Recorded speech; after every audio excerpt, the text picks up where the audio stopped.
Lucas 16, vou falar sobre o mordomo infiel. Que na verdade ele não era infiel, né? Na verdade ele não era. Vou mandar um aviãozinho pra uma galera aí, ó. Pera aí.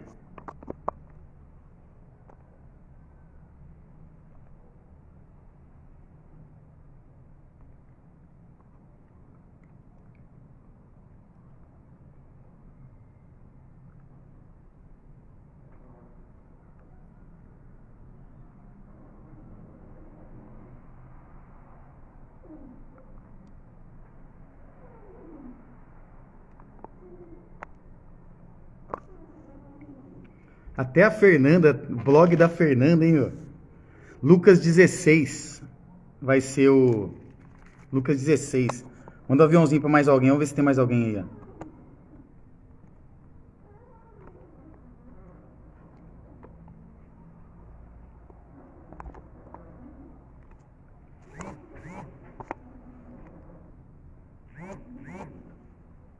Vamos ver se vai. Vamos ver se vai entrar mais alguém diferente aí. Cris Marques, vou falar sobre o mordomo infiel. Eu vou mostrar que ele não era infiel. Vou mostrar para vocês que o mordomo, ele não era infiel. Embora todos pensem que ele era infiel, ele não era. Se você está com a sua Bíblia aí, se você é um cristão, abra sua Bíblia em Lucas 16. Lucas 16. Vou mostrar sobre que mordomo não era infiel. Ele era fiel. Você sabia disso? Você sabia que ele era fiel? Ou você também pensava que ele era infiel? Todos dizem que ele era infiel. Mas o que você acha? Qual a sua opinião? Na sua opinião, ele era fiel ou era infiel? O mordomo de Lucas.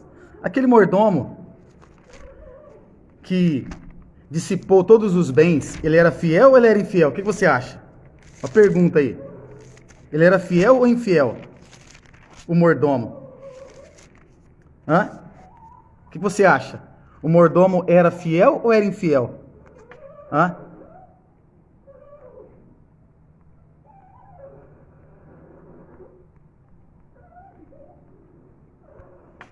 O que você acha? O mordomo era fiel ou infiel? O mordomo de Lucas. Hã? O que você acha que o mordomo era? Fiel ou infiel? Ó, se tiver 10, eu vou falar se era infiel ou não. Eu vou passar um código poderosíssimo. E se tiver 10 visualizações, eu vou falar se ele era infiel ou não. Você vai entender o porquê que ele não era tudo aquilo que o pessoal fala dele. Olha o que diz o verso número 1, ó. E dizia também os seus discípulos. Jesus dizendo aos seus discípulos: havia um certo homem rico, o qual tinha um mordomo, e este foi acusado perante ele de dissipar todos os bens. Primeiro, ele foi acusado. Se você é advogado, você sabe que uma acusação não é a prova. A acusação tem que provar. Então já começa por aí, ele foi acusado. Assim como Daniel, assim como Misael, Ananias e Azarias, assim como José, assim como Moisés. Ele foi acusado. A acusação não é prova. Então, primeiro, ele foi acusado. Se ele foi acusado, você não pode dizer que ele era infiel. Quem diria que ele é infiel aqui, que está aqui agora? Tem 4 aqui. Quem diria se ele é infiel ou não só por esse verso? Foi acusado perante seu Senhor de dissipar todos os seus bens. Você teria coragem de dizer que ele é infiel apenas por essa frase? Muitas vezes a epígrafe que está escrita em cima de nossas Bíblias, ela está escrita por alguém que nem conhece a Bíblia. E isso induz a nossa leitura. É por isso que eu tenho usado a Bíblia King James, que ela não tem epígrafe, ela é lisa. Esse é um dos motivos que eu gosto dela. Outro motivo é porque a King James, ela junto com a Bíblia Trinitariana, ela tem sido fiel ao texto original. Entendeu? Eu vou mandar mais uns aviãozinhos aqui que tem pessoas que precisam ouvir isso.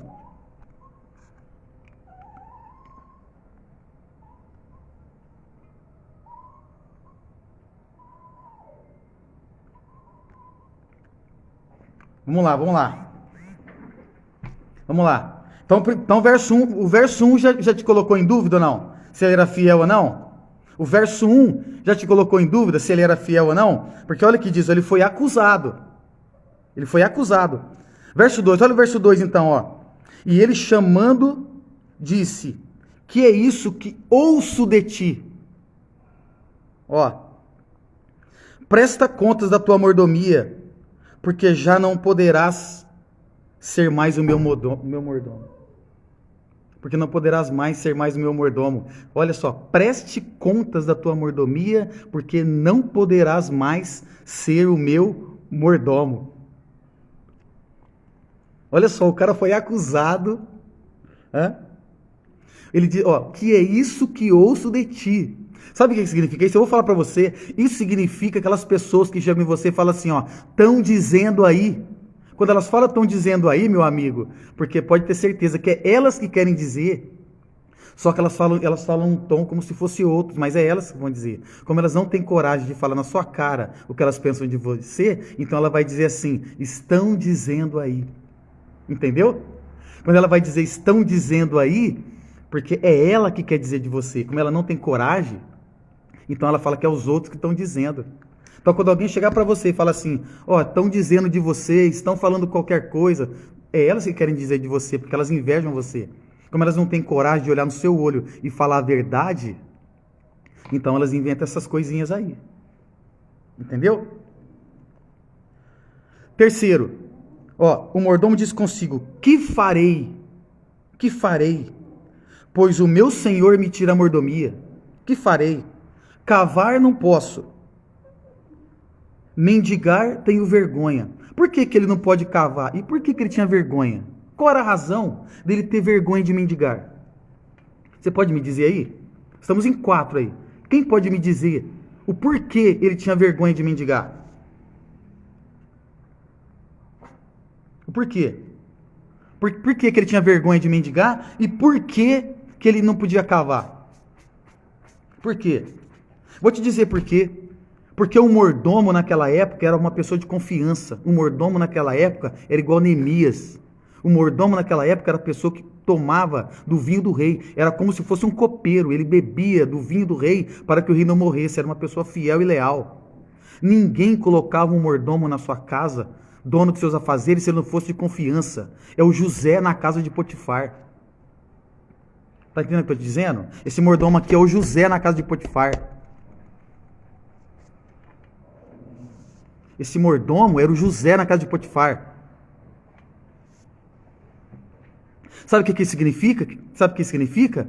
Que ele vai ser acusado, que ele vai ser injustamente punido,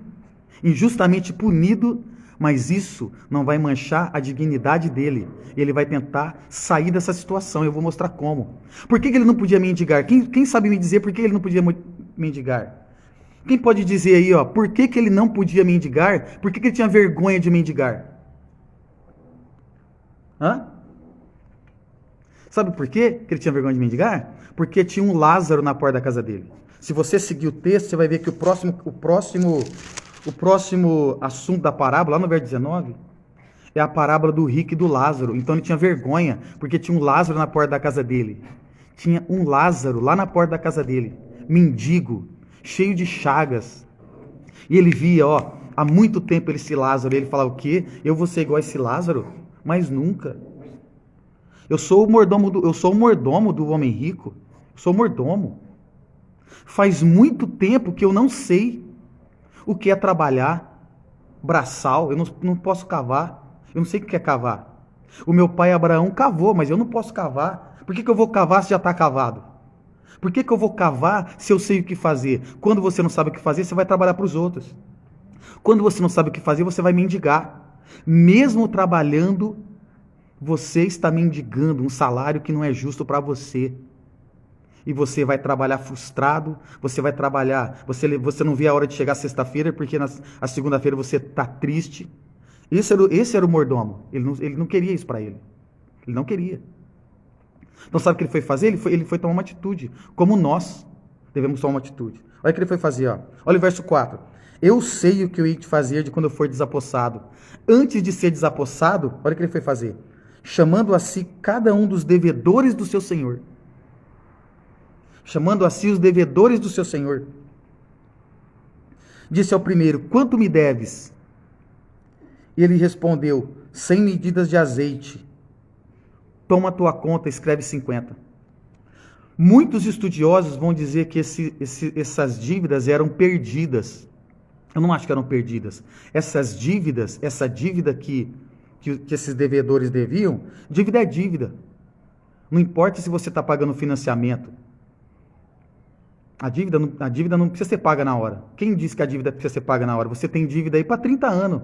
Quem mora numa casa pelo Minha Casa Minha Dívida, aliás, Minha Casa Minha Vida, quem mora em Minha Casa Minha Vida tem uma dívida. E talvez de 27 anos, 30 anos. Tá entendendo? Você não é injusto por isso. E você não precisa pagar à vista, você vai pagando. Sabe o que ele fez? Ele falou, vamos negociar. Eu vou pagar. Se você pagar hoje, eu tiro todos os juros. Eu tiro tudo aquilo que eu posso descartar. E no azeite é 50%. Então ele tirou esse 50%. Ele não foi injusto. Ele negociou prudentemente. E esse homem pagou a dívida. Olha só. Verso número 6. E aí, número 5. E chamando a si cada um dos devedores, disse, quanto deves? Ele disse, 100. Escreve 50. Verso 7. Depois ao outro disse, quanto deves? Ele respondeu, 100 alqueires de trigo. E ele disse, toma a tua conta, escreve 80. Ele tirou a dívida do trigo, porque era 20%, e ele negociou os 80%. Ele fez aquilo que ninguém faria. Ele abriu mão do lucro. Ele abriu mão do lucro que ele poderia ganhar para ressarcir o seu senhor e mostrar para o seu senhor que ele não era quem diziam que ele era. Ele não foi procurar no seu senhor se justificar. Não, ele fez com atitudes. Assim como nós. Está sendo acusado injustamente? Age. Age. Quando você age, quando você ora, a oração é orar e agir. Quando você ora e age, Deus ele intercede a seu favor. Deus vai ser o seu juiz. Tem uma frase na Bíblia que os homens do Antigo Testamento usavam, que é o seguinte: quando alguém dizia alguma coisa contra eles, quando alguém os caluniavam, quando alguém diziam injustiça contra eles, sabe o que eles diziam? Eles diziam o seguinte: pesa-me em balanças fiéis. Pesa-me em balanças fiéis. Foi assim com Abraão, foi assim com Jacó, foi assim com Jó, foi assim com Davi, foi assim com Paulo. Eles diziam, pesa-me em balanças fiéis. Aí Deus vai usar a balança dele. Sabe aquele texto de Daniel, que estava escrito na parede, Mene, Mene, Tekel e Ufarzim? Sabe aquele texto? O Belsazar, que era o rei da época, queria uma tradução. Há coisas que não se traduzem, há coisas que não têm tradução, há coisas que são interpretação. A interpretação é muito maior que a tradução. Entendeu? E toda a interpretação da Bíblia ela é uma só. Como você tem interpretado os textos que vêm a seu respeito? Às vezes você quer traduzir e Deus quer que você interprete. Há coisas que vai chegar nos seus ouvidos e você tem que interpretar como ela chega. Você não tem que traduzir. Não busque tradução, não busque tradutores. Os tradutores não vão dizer para você a essência de cada palavra que Deus falar no seu coração. Está entendendo ou não? Então ele vai dizer, olha só, e a outra ele vai dizer, escreve 80. E olha o que diz o verso 8 agora, ó. E louvou aquele senhor, o injusto mordomo, por haver procedido prudentemente. Porque os filhos deste mundo são mais prudentes na sua geração do que os filhos da luz. Como pode ser injusto e prudente ao mesmo tempo? Não tem como. Quem colocou prudente foi o Lucas. Segundo a ótica dele, ele colocou injusto, assim como ele colocou outras coisas também, porque ele não estava. Ele procurou pôr em ordem, como a visão de grego que ele tinha. Então ele colocou muitas coisas que talvez, se tivesse ou não faria diferença. Assim como ele disse no capítulo 9 de Lucas, que ele vai dizer assim, não sabia o que dizia. Quando Pedro disse assim, faremos para nós 3 cabanas, façamos para nós 3 cabanas.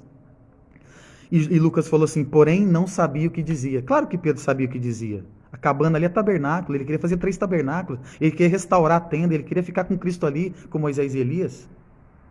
Claro que ele sabia o que ele queria. Mas Lucas escreveu, não sabia o que dizia. Então não é tudo que está escrito que vem de fato para ser para nós. Não que a Bíblia não seja toda inspirada, ela é sim, toda inspirada. Então, e olha o que vai dizer o resto, ó, depois. Verso 9 é o que pega, hein? Granjeai amigos com as riquezas da injustiça, para que quando estas os faltarem, vos recebam eles nos tabernáculos eternos. Sabe o que quer dizer isso? Sabe como eu interpreto essa parte? Granjeai amigos com a riqueza da injustiça. Sabe o que é granjeai amigos com a riqueza da injustiça? Sabe o que quer dizer? Se você quiser saber o que é, você vai dizer assim, o quê? O que quer dizer? Escreve aí, o que quer dizer isso? O que quer dizer granjeai amigos com a riqueza da injustiça? Sabe o que isso quer dizer?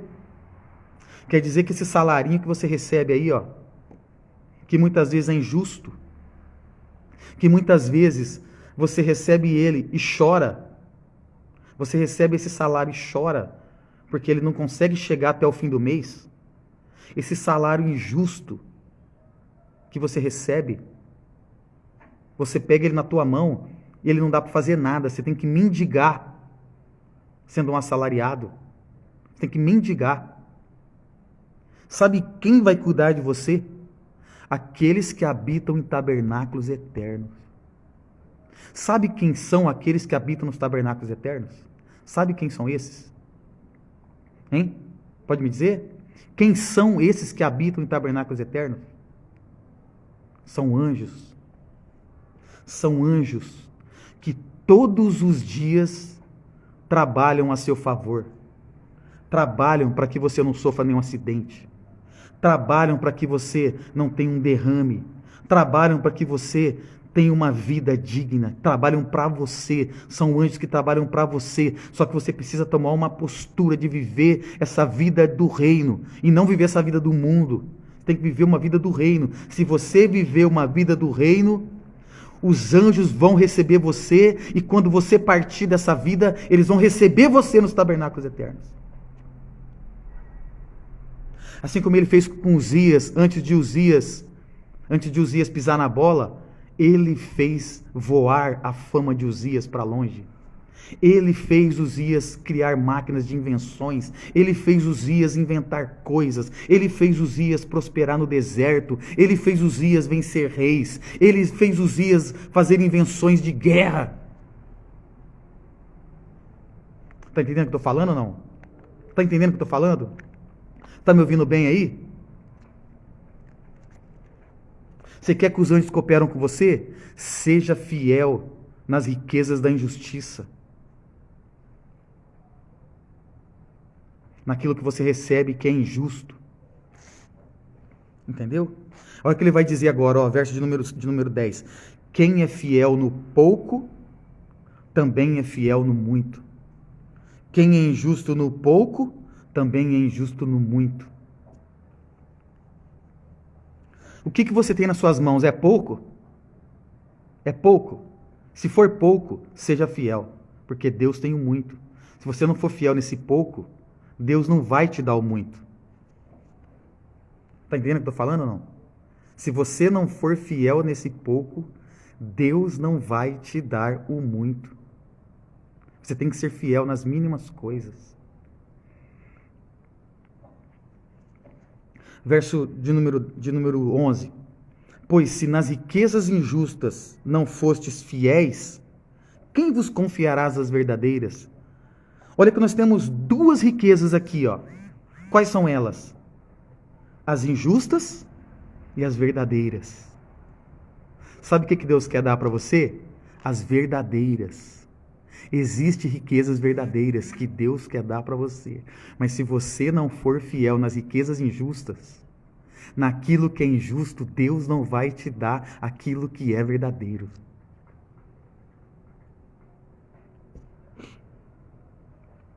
Está entendendo? Riquezas injustas e verdadeiras. Talvez você tenha vivido só com riquezas da injustiça. Seja fiel e Deus vai dar para você as riquezas verdadeiras. Mas como que Ele vai te dar as verdadeiras se você não é fiel com as injustas? Verso número 12. E se no alheio não fostes fiéis, quem vos dará o que é vosso? Então nós temos, veja bem, riquezas injustas e riquezas verdadeiras. Nós temos o alheio e nós temos o que é vosso. Duas coisas. 4 coisas e 2 coisas. 4 coisas, 2 verdadeiras e 2 falsas. 2 verdadeiras e 2 falsas. Quando Satanás quis entregar um reino para Cristo, ele queria dar um reino michuruco, que era esse, em troca de um reino eterno que ele tinha, que já era dele. Na verdade, ele quis dar tudo para ele, que não era dele. Foi dado para ele, mas não era dele. Há coisas que são suas, que estão na mão de outros, porque você não foi fiel naquilo que não era seu.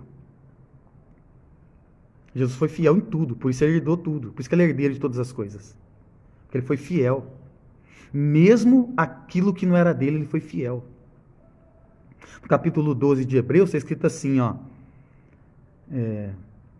suportou a cruz. Está dizendo que ele suportou a cruz. A cruz não era para ele, mas ele suportou. Foi fiel. Foi fiel. Está escrito assim lá, eu vou ler para você ver, como está escrito.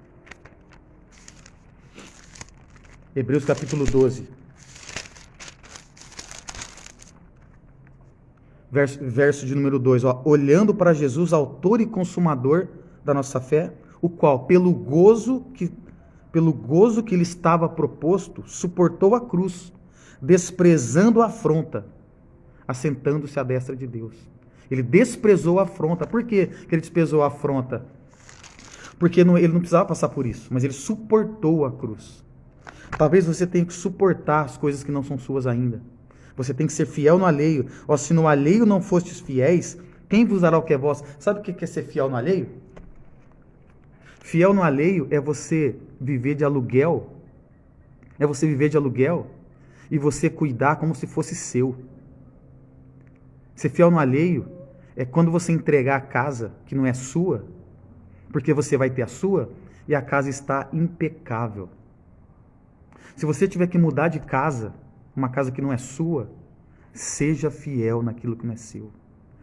Tudo que te vier à mão, faça conforme as suas forças. E você sabe o que não é seu também? Todos os dons que Deus te deu, tudo que você é, seja fiel, porque é dele, vem dele para você. E se você for fiel disso, ele vai pedir conta para você, como a parábola dos talentos. Ele vai vir pedir conta. O que você fez daquilo que está em você? O que você tem feito daquilo que está em você? Como dons, talentos, o que você tem feito? O que você tem feito daquilo que Deus tem dado para você? Você tem sido fiel? Ou você tem enterrado? Aliás, nem enterrado, né? Pôs num lenço, como a parábola das minas. Pôr num lenço não é enterrar. Se você enterrar e for uma semente, vai nascer. O que você tem feito? Vou deixar essa pergunta para você. Você tem sido fiel no alheio? Você tem sido fiel com as injustiças que tem feito com você? Vou deixar essa pergunta aí. E vou deixar essa live salva também. Se você achou que é interessante para alguém ouvir essa palavra, passe para frente. Faça um excepcional dia. Muito obrigado por vocês estarem aqui mais uma vez. Um grande abraço e até mais.